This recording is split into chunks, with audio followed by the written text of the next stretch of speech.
Hello folks, Merry Christmas. It's Bob at Candace Boxing Channel. A little bit of a follow-up video in a way from what I spoke about yesterday. And I was talking about whether or not Tyson Fury should be considered to be an all-time great. Now, I drew a conclusion that he didn't qualify based on resume. But I think a lot of people are a little bit confused. I think a lot of people think in terms of a modern candidate for consideration for all-time greats simply has to show in some sort of, subjective fantasy match way that he could have beaten a all-time great from a previous era. I don't subscribe to that. I think it's based on resume. I think it's based on the names you've got on that resume. So I rate a person more highly if he has beaten other champions, undefeated contenders, previously undefeated, of course, contenders, and creme de la creme, if you have names on your record who themselves are all-time greats. So, for example, Muhammad Ali is on my list, and you can look at Ali's record and you can see names on Ali's record who themselves are candidates to be considered all-time greats on most people's lists. Tyson Fury simply doesn't qualify, in my view. He's not beaten, outside of Vladimir Klitschko and very arguably Deontay Wilder, only two real names on his record that he's beaten. He didn't fight Anthony Joshua. He didn't fight Povetkin, Pulev, Ruiz. There's a number of people he didn't fight. And so I don't think that his resume is anywhere near strong enough to be considered. But let's imagine that I'm wrong. So if I'm wrong and Tyson qualifies, then we have to look at whose seat at that top 10 table does he take. Now, I'm going to make it a little bit easier for Tyson because I'm not going to go way back to John L. Sullivan, but rather we'll look at my lifetime. So if we look at my lifetime, we automatically then exclude some people whose names many would insist be included in an all-time top 10. A couple of names that come to my mind: Rocky Marciano, who many people would say absolutely The Rock deserves a place, and Joe Louis, who I think an even greater number would say, my goodness, Joe Louis's place as a top 10 all-time great is set in stone.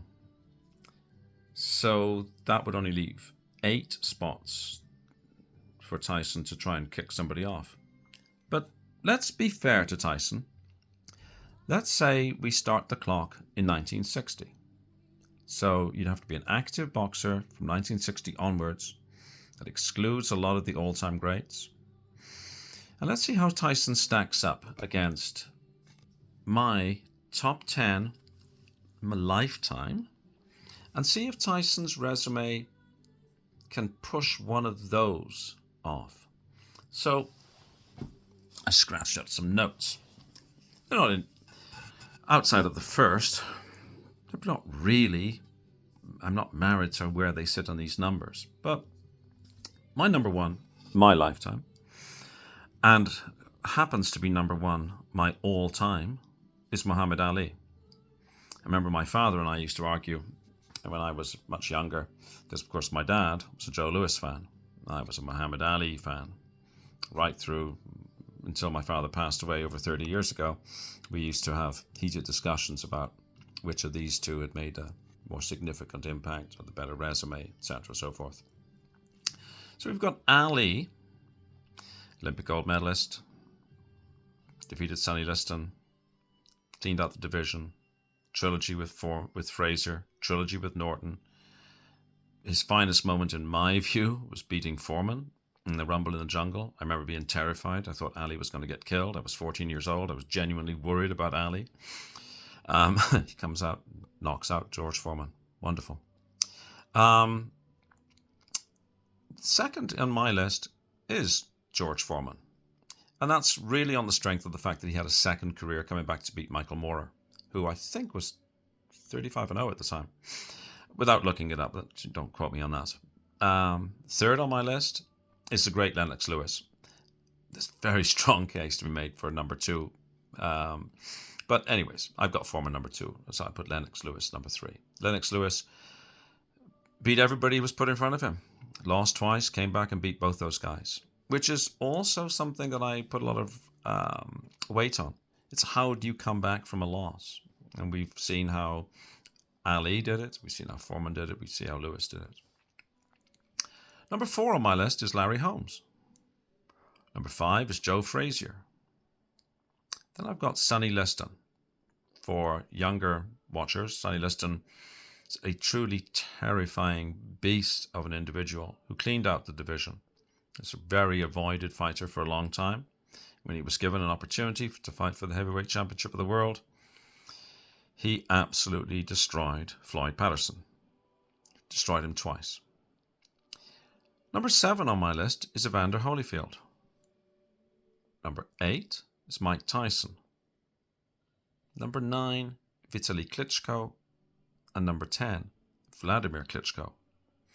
Now, a number of these names will not appear on my all-time top 10. And you can guess that Vitaly and Vladimir don't. There's an argument to be made that if you add back in Joe Louis and Rocky Marciano, possibly Jack Johnson, maybe Dempsey, that a number of these other names are in jeopardy.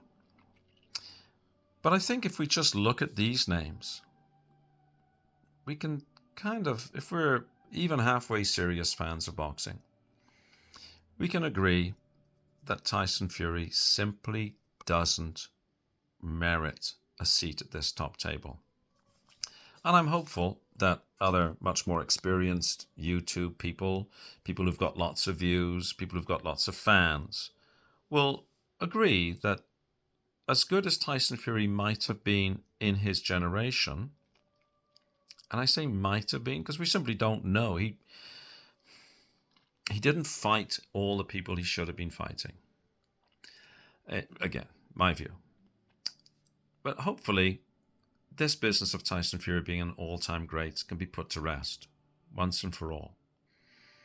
Truly speaking, the man has no claim to be spoken about in the same sentences as Joe Louis, Muhammad Ali, George Foreman, Lennox Lewis.